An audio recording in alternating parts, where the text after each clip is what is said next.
It's September 27th, 2024. Hurricane Helene hits Georgia, hits your home, causing very significant damage. I think we've got a picture of some of the damage here. Let's have a look. Does this look pretty familiar to you? It does. It looks pretty severe. I mean, that's a massive tree right there in the front part of your home. Oh, would you look at that? Just look at that. And you're an Allstate policyholder, is that correct? Correct. And Allstate sends out an adjuster, you said pretty quickly just a moment ago, is that About correct? 3 weeks after. Oh, well, that's not very quick. Okay, 3 weeks after.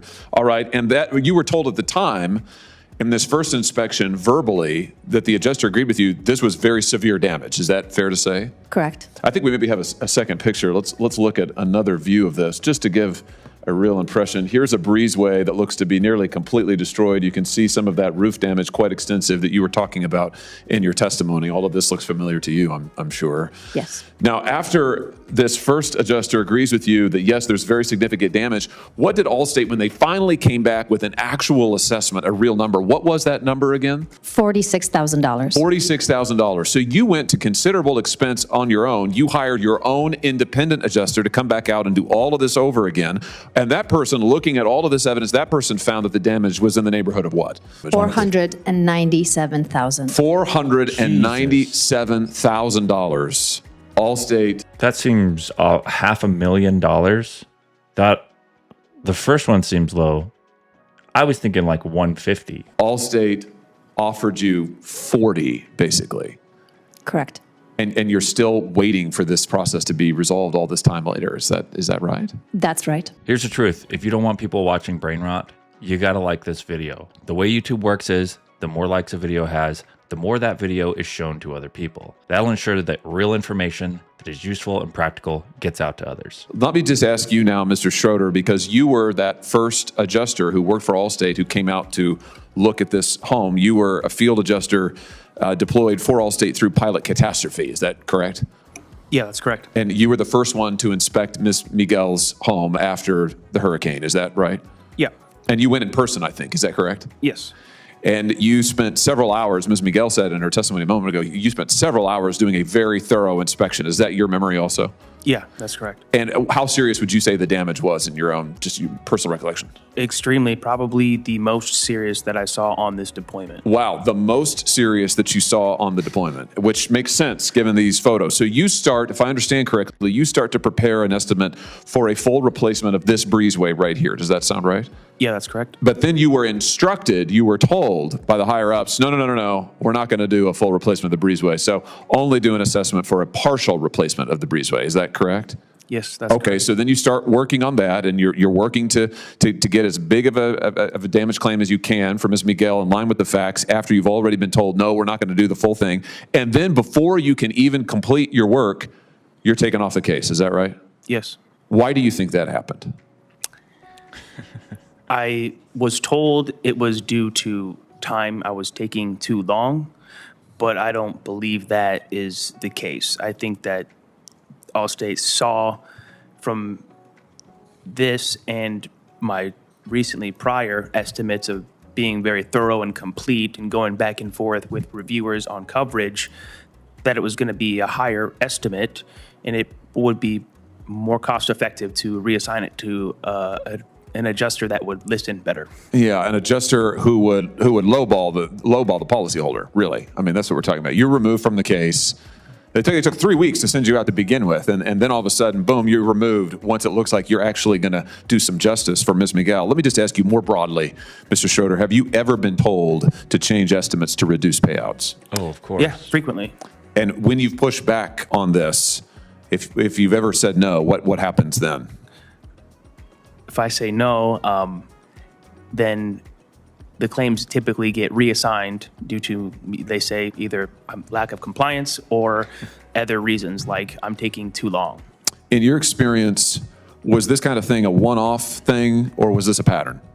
This was definitely a pattern. Is it fair to say then that Allstate's priority, in your experience, was not getting the best possible award for their clients, it was in protecting their bottom line? Certainly in protecting their bottom line, yeah.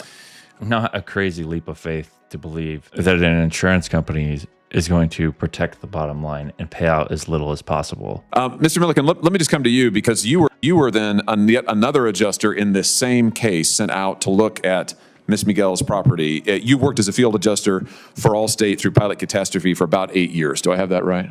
At least 8 years, yes. Yeah. In that time, you have personally inspected hundreds of properties damaged after storms and disasters. Is that fair to say? Thousands. Thousands. And you're trained to determine the extent and cause of the damage and how much it costs to repair it. Is that fair to say? Yes, sir. All right. So let me just ask you about Ms. Miguel's claim. You were assigned to re-inspect her home. Is that right? Yes, sir. And you testified earlier that you went about that diligently. You could see that there was very extensive damage. That was your initial impression. Is that fair to say? Yes, sir. And you reviewed all of the reports. There was an engineer's report by this time. There was the public adjuster's report. You reviewed all of those things diligently. Is that fair to say? Yes, sir. When you submitted your report to Allstate recommending several $100,000 worth of payments to Ms. Miguel and her husband, what happened then?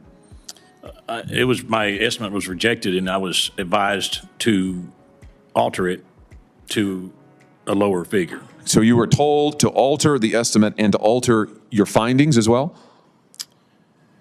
I was told to alter my estimate. I don't know that. Oh, man. This pause that you're going to see here, this is calculating legal implications of what he's about to say, avoiding liability, everything. Even insurance, even avoiding getting sued. It's all fake. It's all bullshit. Nobody is allowed to say exactly what they believe, exactly what they feel about something, because they're afraid of getting sued. I was told to alter my estimate. I don't know that the findings was told to be altered. Were the alterations that you were told to make, were those consistent with your own review of the property and your own assessment of the damage? No, sir. Did you write that up in a detailed estimate, what you were told to do? I did, yes, sir. And Allstate then, they send that estimate ultimately to the property owner, is that correct?